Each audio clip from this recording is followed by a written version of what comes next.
지금 디지털 커런시가 만들어지는 것과 그 원인은 사실은 국가의 프로젝트로서 국가 재정을 안정화시키려고 하는 거는 똑같다. 그리고 그 당시 고대 제국주의적인 발상으로 그걸 진행을 했거든요. 네. 주변 그 복속 세력들한테 싹 빨아들이는 방법이 뭐가 좋을까? 나만 갖고 있는 그 유일한 새로운 화폐. 이거 안 갖다 바치면 너희 공격받을 거야. 지금 트럼프 대통령이 위협하는 거하고 똑같은 방식으로 돈을 낼 수밖에 없게 되게 만드는. 무서운 게 네. 스테이블 코인을 만들게 되면 이제 다른 나라 시민들이 그 스테이블 코인을 사게 될 거거든요. 그럼 다른 나라의 돈들이 미국으로 다 들어가게 될 거예요. 2000년 전의 모습이랑 지금이랑 근본적인 원리는 없네요. 비슷하네요. 네, 이제 화폐를 만들려면 뭐 종이로 찍어내거나 뭐 하면서 비용도 들고 환경도 파괴하게 되잖아요. 이런 거를 환경학자가 볼 때는 반감하실 수도 있겠다. 저는 이런 생각도 들었거든요. 좋은 지적이십니다. 사실 이것이 다 가상으로 만들어진다는 점에서는 광산을 만들지 않고 새로운 종이를 쓰지 않는다는 점에서 굉장히 환경적으로 친화적인데 다만 문제가 하나 있습니다. 바로 채굴 문제인데요. 광산에 가서 채굴하진 않지만 디지털 채굴 자체가 굉장히 많은 리소스를 사용하게 됩니다. 사실 이제의 자원은 땅속에 있는 자원뿐만 아니라 인공지능을 위한 혹은 데이터 센터를 위한 리소스가 굉장히 중요한 시대가 되었잖아요.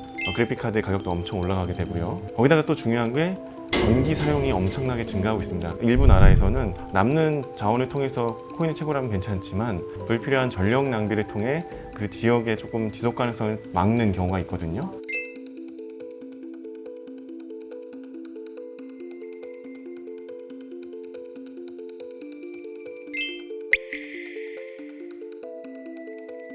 대부분 아직도 우리는 신재생에너지나 수력 네. 발전 이런 것들을 많이 관심이 있지만 현재 채굴하는 대부분의 전력은 화석연료에서 오고 더 많은 화석연료가 사용되게 된다라고 볼 수 있겠습니다. 말씀하셨던 거에 연결해서 잠깐 설명을 드리면 그래서 트럼프 대통령이 그동안 하지 않았던 석탄 채굴들을 허용하기 시작했어요.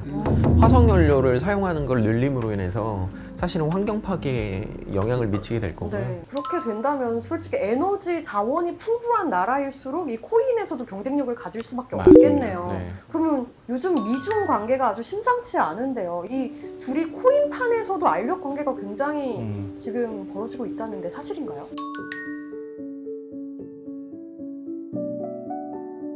지금 중국은 CBDC라고 해서 중앙은행에서 발행하는 가상화폐 중심으로 가려고 하는데 미국은 CBDC 안 하고 스테이블 코인으로 가겠다라고 해서 문제는 중국이 이게 되게 치명적일 수 있어요. 왜냐면 왜요? 중국은 국가가 환율도 관리를 하고 그리고 중국 내부에 돈이 흐르는 것들을 다 들여다보려고 하고 있는데 만약에 비트코인이나 이 스테이블 코인들을 사용하게 되면 돈이 어떻게 흐르는지를 모르거든요. 저는 사실 비트코인을 처음 개발한 사람이 그 실존 인물인지 닉네임인지는 잘 모르지만 그 일본인으로 돼 예. 있잖아요. 그 나카모토 사토시인가? 예. 근데 제가 한자로 이렇게 보니까 중본 그 다음에 철사예요. 그래서 이거 봐라. 그 사토시란 표현이 똑똑하다라는 얘기인데 밝을 철자에 철학할 때 그 철자하고 역사사자가 그 밝히고 공개하고 기록한다. 근데 비트코인의 컨셉하고 딱 맞더라고요. 그렇죠. 혹시 그래서- 역사학자? 아니, 그러니까요. 그 사람 그걸 만든 사람이 그걸 의도하고 그런 닉네임을 만든 건지는 모르겠지만 모두가 통제하는 것보다는 공유하고 공개하고 그것을 다 검증 가능하게 하는 새로운 컨셉을 이 비트코인이라는 개념에 넣어서 말씀하신 그 중국이라는 나라하고 미국이라는 나라의 그 패권적 개념의 그 충돌에서는 상당히 중국이 불리한 그런 상황일 수 있겠네요. 근데 흥미로운 건 홍콩을 중심으로 지금 중국도 이 스테이블 코인이라던가 아니면 가상화폐 산업들을 발전시키는 단계로 나아가고 있어요. 그러니까 사실 비트코인의 시작은 탈중앙화이기 때문에 국가가 제대로 작동하지 않는다. 그렇다면 전 세계 시민들에 의해서 굴러가는 게 맞지 않겠는가 이런 철학으로 출발했다고 하더라고요. 그런데 흥미로운 건 이 비트코인도 이제 국가 영역으로 미국이 먼저 선점을 하고 국가의 패권으로 사용을 하고 있어서 그 초기의 의미와는 좀 달라지는 거고 그래서 미국이 지금 굉장히 빠른 속도로 스테이블 코인을 법제화시키는 데는 이 반대 진영에 있는 움직임들이 좀 있어요. 예를 들면 중국 그리고 러시아, 브릭스가 같이 2024년 10월 달에 브릭스 브릿지라고 하는 프로젝트를 했거든요. 근데 이게 뭐냐면 말 그대로 블록체인 기술을 가져와서 유로화와 같은 브릭스 화폐를 만들겠다는 거예요. 그런데 지금 브릭스가 원래 5개였는데 12개로 확장됐습니다. 근데 이 12개의 GDP를 합치면 미국을 넘어섰어요. 그래서 이들이 만약에 공동화폐를 사용하게 되면 미국의 입장에서는 달러가 흔들릴 수밖에 없는 네. 거거든요. 근데 사실 우리가 이제 이 가상화폐가 제가 이제 신문지상에서 봤을 때는 북한이 이걸 저 깜짝 놀란 게 이 북한이 이 코인 전쟁에 뛰어들었더라고요. 그것도 아주 적극적으로요. 해커들을 전문적으로 양성해서 코인을 훔쳤다는 얘기가 있던데. 사실 코인을 훔치는 사례가 너무 많기도 하고요. 좋은 데 쓰이거나 뭐 공정한 곳에 쓰이면 참 좋겠지만 남북 관계나 군사 안보, 글로벌 안보에서도 충분히 영향을 미칠 수 있는 요소가 된다라고 생각이 됩니다. 저는 진짜 신기했어요. 이 북한이 해킹 대회에 나가면은 항상 1, 2등을 한대요. 근데 더 신기한 건 진짜 북한에서 해킹을 잘하는 사람은 그 대회에 나가지 않는지. 왜냐면 진짜- 노출되니까? 네, 노출되니까. 그래서 지금 전 세계적으로 가상화폐가 전면화되면 2개의 문제가 있어요. 하나는 분산, 그리고 또 하나는 안보입니다. 보안이에요. 근데 보안이 깨지면 전 세계 경제가 다 무너질 수 있거든요. 네.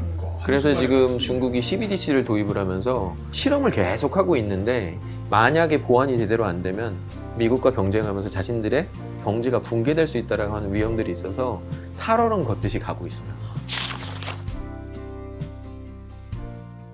정리를 좀 하자면 네. 이게 사실은 네. 국제경제 질서 안으로 들어오지 못하기 때문에 네. 이렇게 수익들을 가져가는 거거든요.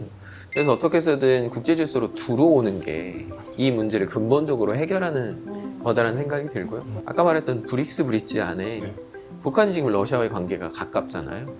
만약에 이게 본격화됐을 때 북한이 완전 다른 영역에서의 경제 활동이 가능해질 수도 있다.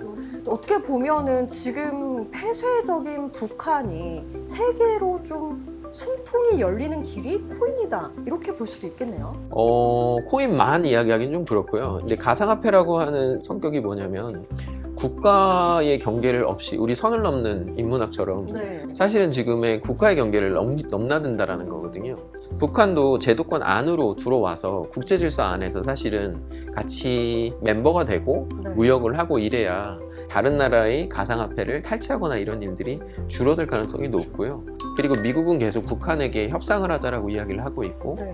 그리고 새로 이제 한국 정부도 북한과의 대화를 하려고 하고 있는데, 이런 노력들이 이제 결실을 만약에 맺는다라면 북미 관계가 풀리고, 그리고 북한이 국제사회로 들어왔을 때는 만약에 지금 북한이 갖고 있는 디지털 기술이나 아니면 암호화폐 기술들을 남북 협력을 하게 되면 지금 스테이블 원화 코인을 한국에서는 만들고 있는데 나중에 남북이 스테이블 원화 코인을 사용하는 방식으로 협업을 할 수도 있게 되겠죠. 제가 그 개성의 만월대라는 고려 궁궐터를 발굴하기 위해서 네. 저희 남북 역사학자 협의라는 데서 관여를 해가지고 7차까지 발굴했고, 그때 거기서 그 개성공단 사장님을 우연히 만나서 실질로 해보니까 뭐가 좋습니까? 제가 물어봤어요.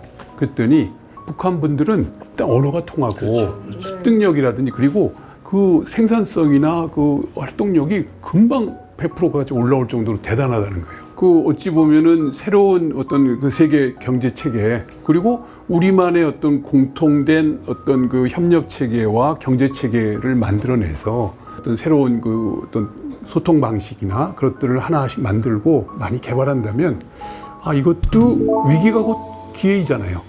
그 모멘텀의 한 정점을 우리가 최우선으로 한번 실천할 수 있지 않을까 그런 희망도 한번 해보고 싶어요. 근데 아까 북한이 코인 보유국 몇이라고 하셨죠? 3위라는 보도도 있어요. 그럼 만약에 비트코인. 돈 근데 엄청 이제 많네? 믿거나 말거나 할 수도 있는. 저는 이제 통일 이유를 생각을 해보면은 돈이 굉장히 문제일 것 같아요. 북한 가서 뭐 사고 싶었는데 우리나라 원 안 받으면 어떡해요? 거기서도 나만 내려와서 국밥 한 그릇 부산에서 먹고 싶은데 그렇죠. 북한 돈 안 받으면 어떡해요? 뭐 국제망으로 들어오고 스마트폰에서 스마트폰으로 왔다 갔다 하는 게 사실은 스테이블 코인이 될 테니까 예. 만약에 한반도 스테이블 코인을 하나 만든다면 그렇죠. 이 행복한 상상을 좀 해본다면 나중에는 이제 남북이 서로 스마트폰만 들고 아무렇게나 거래를 할 수 있는 시대로 들어갈 수도 있겠죠. 그럼 만약에 한반도 스테이블 코인이 발행된다 하면 빨리 타야겠죠? 이번에야말로. 그 교수님께서 혹시 정보를 들으시면 예. 우선 저희한테 먼저 알려주세요. 네. 타야 됩니까 말아야 이번에는 합니까? 저도 동참할 생각이 이 환경, 기후의 문제는 우리 모두의 생존에 직결된 문제인 것 같아요. 지금의 만주족과 우리 민족이 공유하고 있는 아주 독특한 문화의 상징이 또 백두산. 자기들이 천지를 보지 못하고 물만 받아서 와가지고 하루아침에 그 물이 다 없어진 거예요. 뭐 언제든 폭발할 여지는 있다라고 백두산 폭발하면 어떡하죠?